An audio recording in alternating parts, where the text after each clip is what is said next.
Gold, trusted gold buyers. మీరు తాకట్టు పెట్టిన బంగారాన్ని విడిపించి ఈ రోజు ఉన్న మార్కెట్ ధరకు కొనబడను.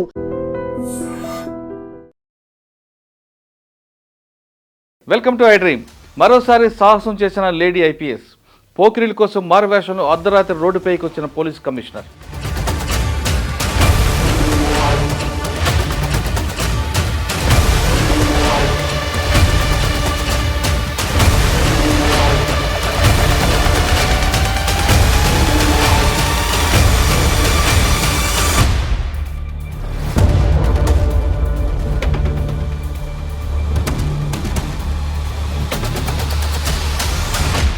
ఐపీఎస్ అధికారిని వస్తావా, నీ రేట్ ఎంత అని అడిగారు పోకిరీలు. మల్కాజ్గిరి పోలీస్ కమిషనర్గా బాధ్యతలు తీసుకున్న వెంటనే ఐపీఎస్ సుమతి గ్రౌండ్ లెవెల్ పరిస్థితులపై దృష్టి పెట్టారు. అర్ధరాత్రి 12 గంటల సమయంలో దిల్షుక్ నగర్ బస్టాండ్లో ఎలాంటి సెక్యూరిటీ లేకుండా సాధారణ మహిళా వేషం వేసుకుని బస్టాండ్లకు వెళ్లారు. ఆమె ఎవరో తెలియక కొందరు పోకిరీలు ఆమె చుట్టుముట్టి వస్తావా, నీ రేట్ ఎంత ఇవ్వాలంటూ వెక్కిలి ప్రశ్నలు అడగడం ప్రారంభించారు. ఆమె ఉన్నంతసేపు ఆ ప్రాంతంలో ఎలాంటి పెట్రోలింగ్ వాహనం కానీ పోలీస్ కానీ అక్కడ రాకపోవడంతో మరింత రెచ్చిపోయారు. అక్కడ ఉన్న వారిలో ఎక్కువ మంది విద్యార్థులు, ఉద్యోగస్తులు, మద్యం మరియు గంజాయి మత్తులు ఉన్నట్లు ఆమె గుర్తించారు. 3:30 గంటల తర్వాత ఒక బీట్ కానిస్టేబుల్ అక్కడ రావడంతో ఆమె గుర్తింపు బయటపడింది. వెంటనే ఎస్ఐ వచ్చి సెల్యూట్ చేయడంతో ఆమె ఐపీఎస్ కమిషనర్ సుమతి అని తెలిసింది. మొత్తం దాదాపు 40 మంది పోకిరీలను పోలీసులు అదుపులో తీసుకున్నారు. వాళ్ళకి కౌన్సిలింగ్ ఇచ్చి మద్యం, గంజాయి అలవాట్లు, రోడ్డుపై అసభ్య ప్రవర్తన వద్దని గట్టి హెచ్చరిక చేశారు. సుమతి గారు చేసిన సాహసం ఇదేమీ మొదటిసారి కాదు. ఆమె ట్రైనీ ఎస్ఐగా పనిచేసే సమయంలోనే కుకట్పల్లిలో ఇలాంటి సాహసం చేశారు. వ్యభిచారి కోపంలో అమ్మాయిలను రక్షించడానికి ఆర్గనైజర్ అవతారం ఎత్తారు. వేషం మార్చుకొని బ్రోకర్తో సప్లై ఇంటికి వెళ్లారు. ఆమెకు రక్షణగా మారువేషంలో మరో ఆటోలో పోలీసులు ఫాలో అయ్యారు. కొంత దూరం వెళ్ళేసరికి ఆమె వెళ్తున్న ఆటో మిస్ అయింది. దాదాపు 2 గంటల పాటు బ్రోకర్ల మధ్యలో సుమతి గారు ఉండిపోయారు. దాంతో పోలీసులు హైరాణ పడ్డారు. అసలు ఆ రోజు ఏం జరిగింది ఆమె మాటల్లో విందాం. అంటే అది సింగిల్ ఎపిసోడ్ కాదండి. Anti human trafficking wing of సిఐడిలో అప్పుడు I don't remember, I think ADG Kumawat sir ఉన్నారు. పిలిపించి ఇట్లా ఇన్ఫర్మేషన్ ఉంది, టోటల్ స్టేట్లో ఒక టీం ఫామ్ చేస్తున్నాము, డిఫరెంట్ ప్లేసెస్లో రైడ్ ఉండేది, చాలా చోట్ల రైడ్ చేసాము అప్పట్లో. అంటే as a part of that information Srinagar colony, తర్వాత even Sanath Nagar limits, if I remember now well, different parts of సైబరాబాద్లో రైడ్స్ చేస్తూ, I mean erstwhile Rangareddy and even Hyderabad city కూడా చేస్తూ లాస్ట్ ఆపరేషన్ ఇది మంచి. ఈ లీడ్స్లో మనకు ఏమైంది, ఒక మంచి information that big brothel is being operated, దాంట్లో చాలామంది పిమ్స్ ఉంటారు. అది కొత్తగా అప్పుడే upcoming Chandanagar police station was like an outpost then. I think some promotee SI was about to retire ఇంకా 1-2 monthsలో. ఆయన అక్కడ ముస్లిం officer, he was SHO. Chandanagar లిమిట్స్లో చాలా బిగ్ బ్రోతల్ ఆపరేట్ అవుతుంది. ఇప్పుడు మనం అప్పటికే చాలామందిని అప్రహెండ్ చేసాం. ఈ ప్రాసెస్లో చాలా పెద్ద ఇన్ఫర్మేషన్ వాళ్ళ దగ్గర తీసుకుంటే మనకు స్టేట్ వైడ్ నెట్వర్క్ వస్తుందన్న ఒక ఇన్ఫర్మేషన్ మీద 2-3 ఎస్ఐస్తో అతను ట్రావెల్ చేస్తున్నట్టు అక్కడ చాలామంది ఉంటారు, మనం మిస్ అయిపోతాము అన్న, ఎట్లా చేయాలి అని అప్పటికప్పుడు వి జస్ట్ థాట్, ఒక పని చేయండి, నేను కూడా ఒక బ్రోతల్ కీపర్ లాగా లేదంటే ఒక పింప్ లాగా వెళ్తాను అక్కడ బిజినెస్ కోసం. అక్కడ ఉన్న వాళ్ళని ఇంట్రడ్యూస్ చేసుకుంటాం, నాలాగా ఎంతమంది బిజినెస్కి వచ్చినారో తెలుస్తుంది, ప్లస్ యాక్చువల్లీ ఎగ్జిస్టింగ్గా ఎంతమంది ఉన్నారు లోపల అన్నది తెలుస్తుంది. In the series of thing only. అంటే మేము చేసిన ఆపరేషన్లో అది ఒక భాగం. ఫైనల్ యాక్చువల్లీ మెయిన్ పర్సన్ అక్కడే ఉన్నారన్న ఇన్ఫర్మేషన్. అది ఏమైపోయింది, వెపన్తో ఉన్నాము, నేను వెపన్తో ఉన్నాను, 2 ఎస్ఐస్ వెపన్తో ఉన్నారు, ఎస్హెచ్ఓ కూకట్పల్లి మున్స్వామి, మునిరాజులు ఆయన, మేడం మేము వెనకాల ఫాలో అవుతాము అని చెప్పడం, నేను ఆటో ఎక్కడం, ఆటో ఎక్కుతూ అంటే మనం అడ్రస్ ట్రేస్ చేయాలి కదా, I have to go along with the ఆ పర్సన్ ఎవరైతే అక్కడికి వెళ్తున్నారో అతనితో పాటు నేను వెళ్ళాల్సిందే. వెళ్ళాము. ఆ వెళ్ళే క్రమంలో అందరు లేడీస్ పింప్ ఉంది కాబట్టి ఆయన కూర్చోడానికి లేదు, జెంట్ వెనకాల ఫాలో అవుతామన్నారు, మిస్ అయిపోయారు. నా దగ్గర వెపన్ ఉందంటే I hid the weapon inside my bag and రండి తీసుకెళ్తానని one of the broker took me inside.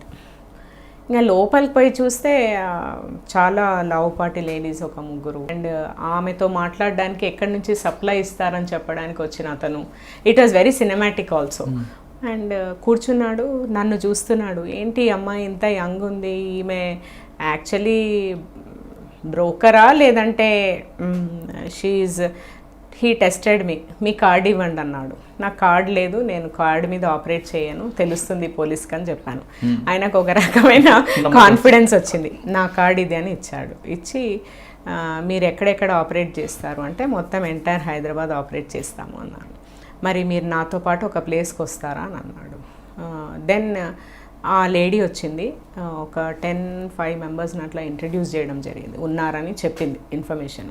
One of the organizers నేను కూడా, ఎందుకంటే అక్కడ ఉన్నది ఒక ఆర్గనైజరే, వచ్చిన అతను broker who supplies to the organizer. బయటకు వచ్చిన తర్వాత లేదు మీరు ఇప్పుడు నాతో రండి, మనం అక్కడికి వెళ్దాము, మీరు మీ పాయింట్కి అని చెప్పాడు. ప్లస్ ఎంతమంది ఆపరేట్ చేస్తున్నారు, వాళ్ళు ఎంత ఇంపార్టెంటో కూడా మనకు తెలియాలి కదా లోపల ఉన్న వాళ్ళు. అదే identified, location identified, organizer identified, ఆ డీటెయిల్స్ అన్నీ కూడా తీసుకోవడం జరిగింది, ఎవ్రీథింగ్.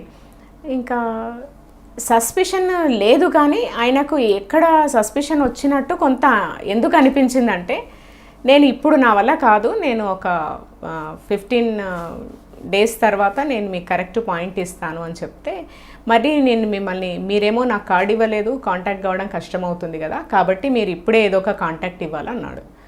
ఇంకా ఆయనకు అనుమానం రాకూడదు కాబట్టి ఆయనతో పాటే ఆటోలో కూర్చున్నాను. కూర్చున్న తర్వాత కేపీహెచ్బికి వచ్చాక ఇంకా అట్లే పోతే నా దగ్గర in case if he tries to take me and all that it will become a problem. ఎవరు సైట్లోకి రాలేదు, కాల్ చేయలేను. ఇంకా మీరు నమ్మరు, చాలా సినిమాటిక్గా ఆల్మోస్ట్ దూకాల్సి వచ్చింది. ఆటోలోంచి దూకిపోయి ఒక్కటే చెప్పాను, 2 నిమిషాలు నేను ఫోన్ చేసుకొని వస్తాను, ఎందుకంటే నా దగ్గర ఫోన్ క్యారీ చేయను కాబట్టి నేను ఫోన్ చేసుకుంటాను అని, మీరు జస్ట్ 2 minutes వెయిట్ చేయండి అని వెళ్ళి ఫోన్ కాల్ చేసి వాళ్ళందరూ అక్కడికి వచ్చేసారు. He was apprehended of course. Phone చేసే వరకు అక్కడే ఉన్నాడు వాడు. అంటే మనం చెప్పాం కదా 2 minutes ఆగండి ఫోన్ చేసి వస్తానని. దెన్ ఆ రోజు ఇన్ కేస్ మిస్ అయి ఉంటే he would have taken in an auto and weapon మన దగ్గర ఉంది. And he was a big operator only, of course later arrested and all that. అంటే ఇన్ డెవలపింగ్ ద ఇన్ఫర్మేషన్, అంటే intelligence ఎలా develop చేయొచ్చు ఒకటి, 2 ఆన్ ద నెగటివ్ సైడ్ అది పోతే ఏం కాదు ఇన్ఫర్మేషను, నేను సేఫ్ సిచ్యువేషన్లో లేనప్పుడు బయటికి రావాలి అన్న ఒక లెసన్ కూడా అక్కడి నుంచి యాజ్ ఏ ప్రొబేషనర్. లక్కీగా అప్పుడు కొంచెం మైండ్ పనిచేయడము, నేను ఒక 2 minutes మాట్లాడుకుంటానంటే అతను నమ్మగలగడం, నమ్మించేట్టు బిహేవ్ చేసినందుకు ఇట్ వాజ్ ఓకే. బట్ ఆ మధ్యలో గ్యాప్లో 2 గంటలు మాత్రం మీరు 2 hours చాలా టెన్షన్ అండి, ఎందుకంటే 3 ఆర్గనైజర్స్ ఉన్నారు అక్కడ. నేను ఆ రోజు పోలీస్ జీప్ వెనక నేను స్కూటర్ మీద ఉన్నా, మొత్తం రంగారెడ్డి పోలీసులు అందరూ టెన్షన్ ఉన్నారు, ఈవెన్ ఎస్పీతో సహా. మిస్ అయిపోతే ప్రాబ్లం అయిపోయింది. పోలీస్ ఆఫీసర్ విత్ వెపన్ అందులో ఆర్గనైజర్కి వెళ్ళిందంటే ఏం జరిగినా డిపార్ట్మెంట్కి bad news. Except for the weapon it was a calculated risk only. Weapon ఉంది కాబట్టి it was an uncalculated risk అని చెప్పాలి. వెపన్ ఉంది కాబట్టి, కేవలం వెపన్. బట్ అదర్వైజ్ మనం యూజ్ చేయాల్సిన ఇంట్యూషన్ 100% యూజ్ చేయాలి, whether I'm a police officer or not. First of all నేను నా డిపార్ట్మెంట్ చెడ్డ పేరు రాకూడదు ఒకటి, ఫస్ట్ నేను బయటకు వస్తే కదా డిపార్ట్మెంట్కి. ఇప్పుడు చూడండి ఎన్నో ఘటనలలో చూస్తున్నాను, so many times I tell, ఇది అదేం ఫస్ట్ సిచ్యువేషన్ కాదు, ఏ మహిళకు కూడా అట్లాంటి సిచ్యువేషన్ సాధారణమే. ఏంటంటే నేను చదువుకున్న రోజుల్లో కూడా ఫేస్ చేసి ఉంటాను, చాలా ఆక్వర్డ్ సిచ్యువేషన్స్ కూడా ఫేస్ చేస్తాం. As a women any girl faces, నా దృష్టిలో ప్రతి అమ్మాయి ఫేస్ చేస్తుంది. ఆ ఫేస్ చేసినప్పుడు ఫస్ట్ మైండ్ పని చేయాలి, ధైర్యం. అంటే నేను దీని నుంచి బయటికి రాగలను, first assessment of the situation is more important. ఎప్పుడు కరెక్ట్గా అసెస్ చేస్తాము అంటే, నేను ఆపదలో ఉన్నప్పుడు డీలా పడిపోతే నేను అసెస్ చేయలేను. కేవలం ఆపదలో ఉన్నాననే ఆలోచిస్తే హౌ విల్ ఐ కమ్అవుట్. నేను ఎట్టి పరిస్థితుల్లో కూడా ఇమ్మీడియట్ వర్కౌట్ ఈజ్ నా సపోర్ట్ మెకానిజం ఏంటి, నేను ఎలాంటి సిచ్యువేషన్లో ఉన్నానో అబ్జర్వేషన్. ఇప్పుడు నేను ఫర్ ఎగ్జాంపుల్ ఆ రోజే చెప్పాను, నేను పబ్లిక్ స్పేస్లో ఉన్నాను అంటే నేను గట్టిగా అరిచినా కూడా నన్ను ఎవరో ఒకరు సేవ్ చేస్తారు. ఓన్లీ ఎందుకు గట్టిగా అరచలేదంటే because I'm a police officer, I should not. Okay, but ఒక సాధారణ మహిళ అయితే గట్టిగా అరవచ్చు. నంబర్ 1. నంబర్ 2, నా దగ్గర ఆ రోజు వెపన్ ఉంది కాబట్టి I cannot take that risk of shouting. ఈ 2 చేయలేదు. అండ్ 3, అతన్ని పట్టుకోవాలన్న తపన కూడా ఉంది. ఈ మూడటి వల్ల ఐ యాక్టెడ్ ఇన్ ప్రొఫెషనల్ వే కొంతవరకు. బట్ చూడండి చాలా సింపుల్, అట్లాంటి సిచ్యువేషన్ వచ్చింది ఆ రోజుల్లో, అంటే 2004-03 ఆ రోజుల్లో నువ్వు అరిచాను, ఇప్పుడు అరవాల్సిన పని కూడా లేదు. కనీసం నేను చదువుకున్న యువతిగాను చదువుకోని యువతిగాను ఇంటర్నెట్తో ఫోన్ యూజ్ చేసే ప్రతి మహిళ కూడా కనీసం నా దగ్గర నంబర్స్ ఏంటి, లేకపోతే 100కి డయల్ చేయొచ్చు. నా దగ్గర నేను ఎప్పటికీ ఒక హాకై లాంటి app, any safety app, especially Hawkeye so easy to use, నేను పెట్టుకుంటే జస్ట్ నా phone utilization in a particular mode, even in an off mode, flight mode also operate అవుతుంది అన్న స్ఫురణ మహిళలకే కాదు అందరికీ రావాలి. విన్నారు కదా, ట్రైనింగ్ సమయంలోనే సుమతి చేసిన సాహసం. మహిళలు చిన్నపిల్లల రక్షణకే అధిక ప్రాధాన్యత అంటున్నారు కమిషనర్ సుమతి.